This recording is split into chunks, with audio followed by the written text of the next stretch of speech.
Hava yenidən kəskin dəyişəcək.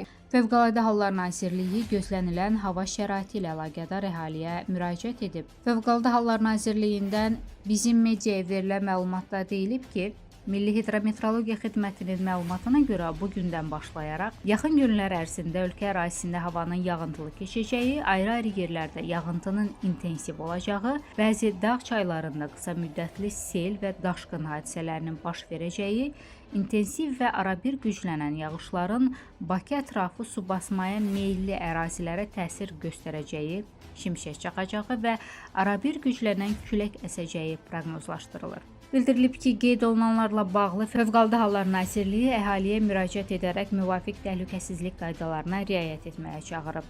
Nazirlikdən bildirilib ki, intensiv yağıntıların səbəb ola biləcəyi su basma, sel və daşqından qorunmaq üçün təhlükəli ərazilərdən uzaq durmaq, belə təhlükə ilə üzləşdikdə dərhal yaxınlıqdakı yüksəkliyə qalxmaq, xilasedicilərin çağırış və tövsiyələrinə sözsüz əməl etmək tövsiyə olunur. Bununla yanaşı ildırımla bağlı təhlükələrdən qorunmaq üçün elektrik cihazlarını şəbəkədən ayırmaq, telefonla danışmamaq, açıq havada olarkən elektrik xətti, ildırım ötürücüsü, navalçə və antenaya yaxınlaşmamaq, hündür ağacların altında dayanmamaq və bu məqsədlə nisbətən çökək yer seçmək, avtomobildə olduqda isə hərəkəti dayandırmaq, şüşələri qaldırıb ildırımın bitməsini gözləmək lazımdır.